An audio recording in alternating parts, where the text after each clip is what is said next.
Hello, my crafty friends. I'm at it again. This time I have to give my thanks to my very dear friend, Marlow.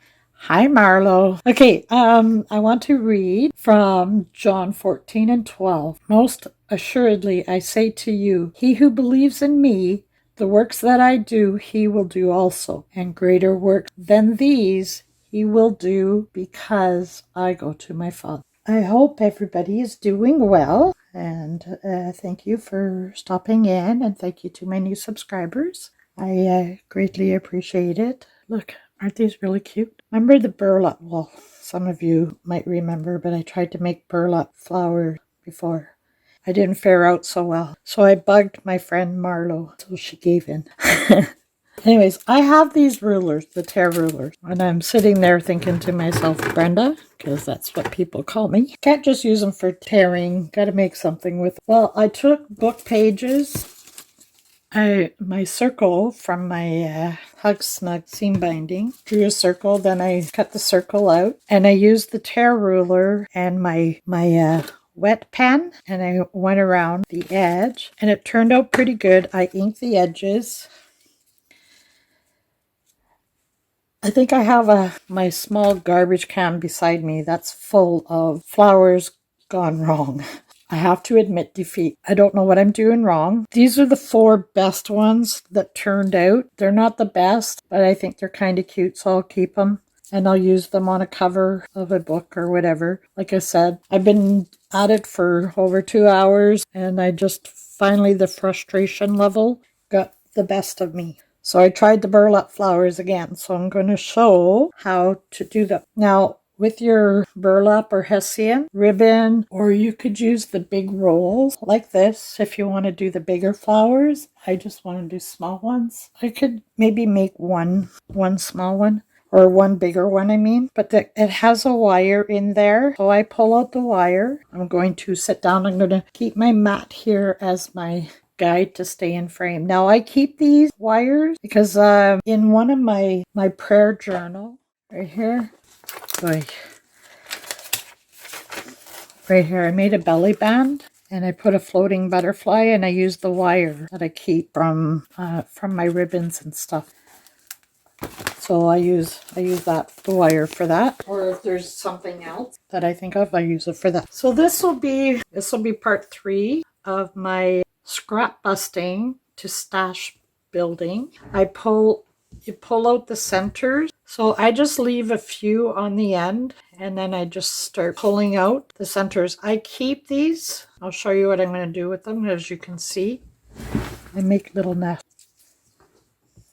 These are from some scraps of thread. Those circles that I showed you yesterday. I'm going to use those to put my nest on. Stay in focus, Brenda. Stay in focus. So I'm gonna fast forward through this because this is find your words, Brenda. Find your word. This is as exciting as watching the snow melt.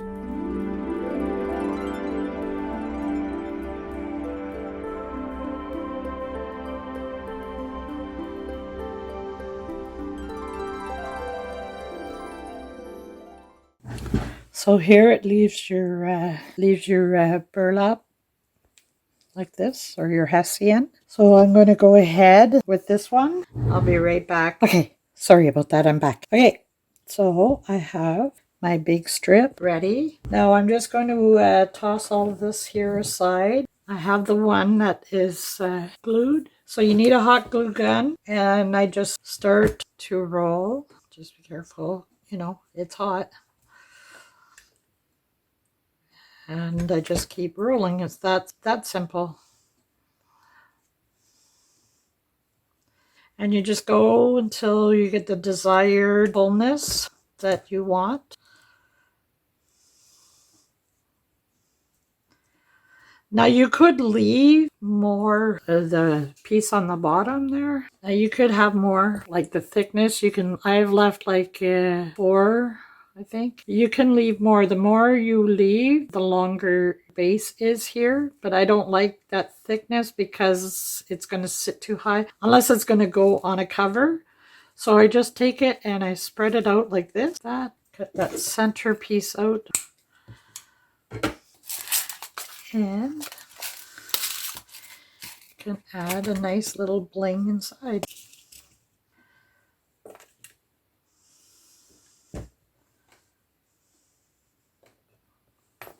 There isn't anything dainty about me, I'm here to tell you.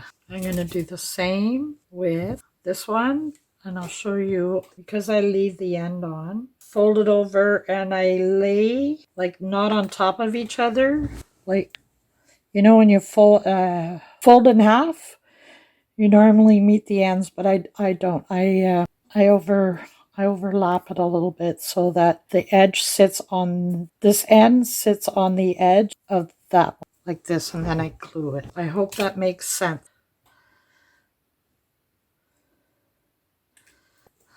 So I take it and I fold it in half, but I pull it back so that the edge sits. Sorry, the glue is going all over the place. You might want to keep a hair blower or a heat gun beside you to blow all the strings away. So again, I'll just fast forward through this part.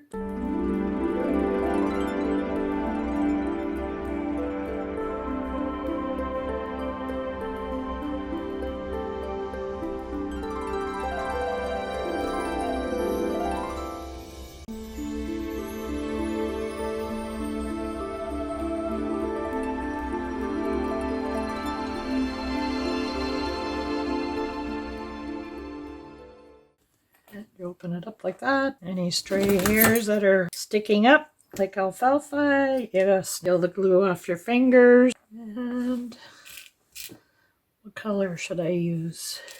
Well, I guess white is the only thing I have for the clear.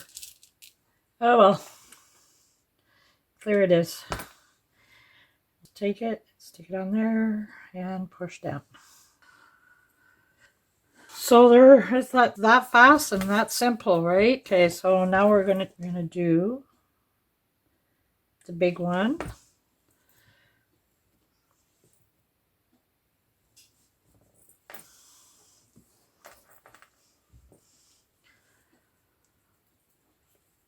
I got glue all over the place.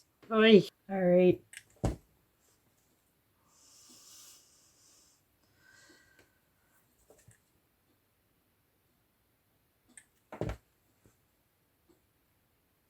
Oh, I think I like the long ones. Now I need something a little bigger to stick in the middle. I don't know what I've got.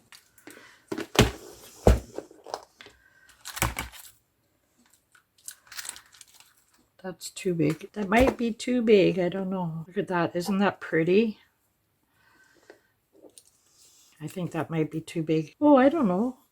Ooh, I kind of like that actually. Okay, we're going to go with it.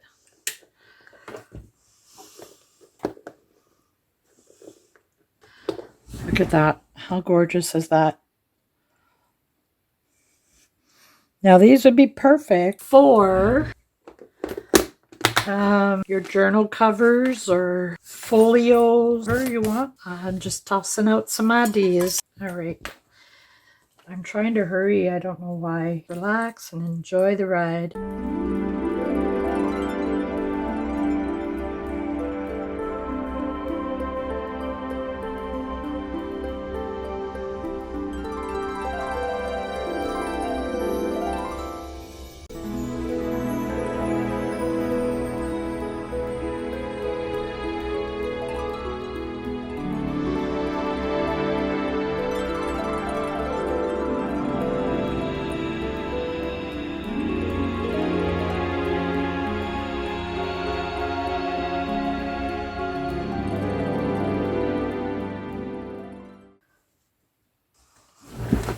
I got glue all over the place. So here we have our little hessian flowers. Here's the mess on the table. Isn't that cute? So pretty. All right, the little burlap or hessian pieces that are left over.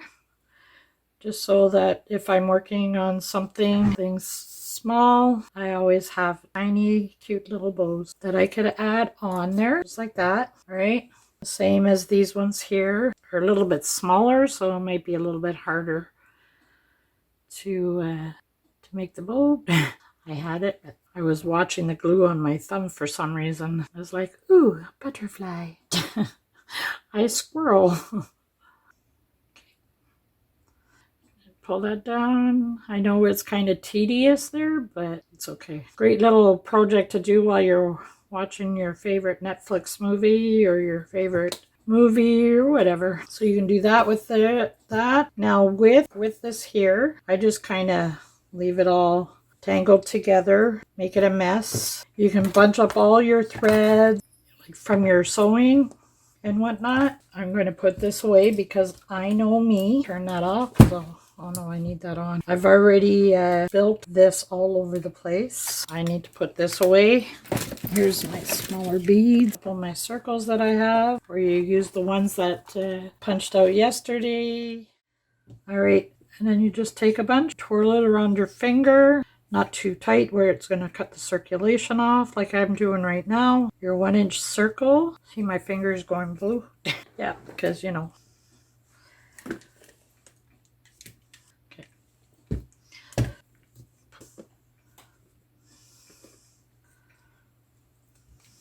I'm sure I don't need to show you how to make a nest, but I'm just using up my scraps. It's here, so I might as well make myself look like an idiot. I'm not a bird, so like that's my nest. I'm not the greatest at making them apparently. Okay, so put a little dab of hot glue in there. Take your tweezers so you don't burn yourself. And there you have a little nest of eggs. I'm sure you guys will do a whole heck of a lot better than I'm doing. Like I said, I'm not the greatest. An egg tried to escape.